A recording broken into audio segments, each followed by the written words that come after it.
Hi, so there's no Roxy in the room, so for once we should have a video that's not disturbed by Roxy, which would be novel. So yeah, I'm just thought I'd have a catch up because it's been a wee while. I've been, well, it's been just over a week, I guess. I've been still continuing my program. It's all going very well. I think the only mistake I made this week was in buying a tub of peanut butter because I didn't think I would do that again because I decided I just couldn't handle it.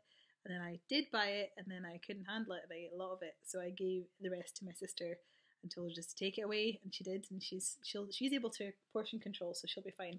But I couldn't with peanut butter at all, so I just was like with a spoon. And so I thought, well, I better get that out of my house. So it's gone. It lasted a day, and then I got rid of it. So yeah, it's gone. Anyway, other than that, it's all going well. I'm sticking with my macros pretty well. I was over by a couple of grams of fat last week, and I noticed a trend. Well, I'm noticing a trend. In that last month I was. It's about this time last month, because I'm a girl, makes sense, right? That I ate more. Or no, that's a lie. I didn't eat more. I was craving certain things, but they all fit in my macros. Like I was making sure I fit them in, but it was things like chocolate, which I wouldn't normally have, or wouldn't normally really want. I've been wanting it more, and of course, because I'm vegan, it's like dark 90% chocolate, so it's not terrible, and I only have a little bit of it and all that stuff. And so, even though I feel like, oh my god, I'm being so bad, I'm really not, because like there's only so bad you can be when you're. I say bad. No food is bad, but there's only foods that are. I'm trying to think how to put this. There's only so far away from the healthy eating track you can go when you're a vegan. So I've been having things that feel like treats, but it's still all within my macros. So that's fine. But I also do put on weight this week each month, and that happened last month as well, and it really annoyed me because I just got down. I just lost quite a lot, and I crept up again, and I've done the same thing, down, up a little bit. Never get back to where I was before, but within the kilo, I kind of go up and down a bit, and then I'll lose that kilo, and then next kilo up and down a little bit, and so on. But if I know it's happening and I know why it's happening, that's easier to cope with. It's just weight is such a tricky one, and actually, weight is what I want to talk about a little bit in this video because I'm told constantly by Johnny, because he knows these things, that weight doesn't actually matter in the scheme of things, and it's all about aesthetics and that kind of thing. And it is. I mean, measurements and things count for a lot more, and body fat percentage and that kind of thing. But and even then, body fat percentage is not easy to measure exactly. And so I look at a lot of videos online to kind of keep me motivated. I think a lot of people do. And one of the things that really gets me is just how little some of these people weigh. Like, I am 5'4", 5'3" and like 3/4, 5'4". So anyway, and I weigh 143 pounds, or 65-ish kilos right now. And when I started this, I weighed 180. No, sorry, I weighed 68.7 kilos, and I don't know what that is in pounds. So anyway, I've lost a bit of weight. But even when I was at my absolute thinnest, I mean, I'm quite muscular, so I weigh quite a lot anyway, and I've always have.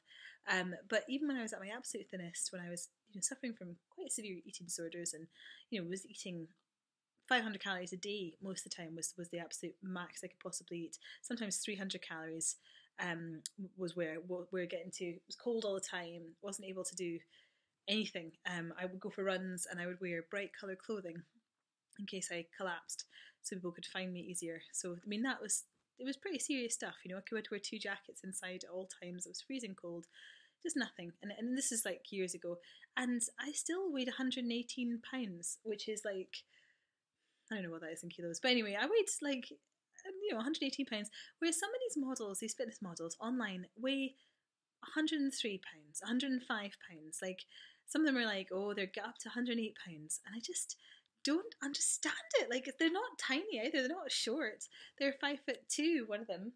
And I just don't understand, how does that work? Because I'm not.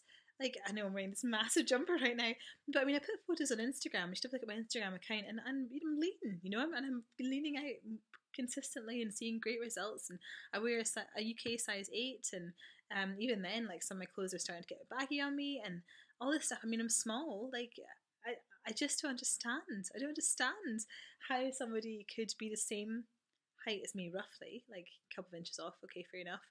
Let's say that gives them a £5 or a 3 or 4 kilo difference, but they can be that much lighter. I don't understand it. So if anyone could explain this to me, that would be great. Because I never have understood it. I don't get it. How, at that time when I was really really thin, I was really thin. I looked like a bobblehead because I had this, the head was normal size, but my body was like so out of proportion.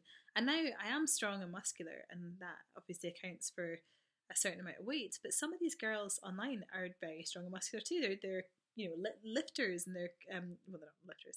That's why they lift, but for aesthetics. So they're lifting, and they're competing in competitions, and they look built and lean and strong. And I don't understand. Anyway, I'd love some insight into that. Because it just seems to boggle my mind, and it makes you question these things. I looked online at stupid. I shouldn't do this, but I was online and I was looking at this woman's. She's a fitness competitor, one of many, and she had a little like graph tally thing. It had a wee draggable thing, and basically the idea was you'd enter your height, and it would show you the weight you should be at by showtime. And my maximum weight, I'm trying to remember what it was, but it was about, like, maximum was 115 pounds. I said that should be the absolute like top level I should weigh by showtime, and I know that 118 pounds was like not good for me. So 115 is just crazy. So yeah, I would love some more insight into this because it just is a mystery to me, and I'm not looking to get down that low. I have no interest in it because I know, first of all, it's not healthy. It doesn't feel good for me. It's because I'm upset in some way that I'm that low, and I'm happy. I don't want to be like that again. So yeah, I'd like to get lean. I'm liking the process, and everything's going well, and it's all fine. And I'm on my journey. I get all of that. I'll be the way I'll be. It's just a purely curiosity science thing. I'm just interested as to how that can happen. Anyway, have a lovely evening. It's quite late here, but as some of you may know, I'm now part time. Although next week, I've already agreed to do 2 days extra supply, and then I'm doing parents' night on one of the other days. So I've basically got a full week again. But anyway, okay. Well, I hope that you have a lovely evening, whatever you're doing, and take care.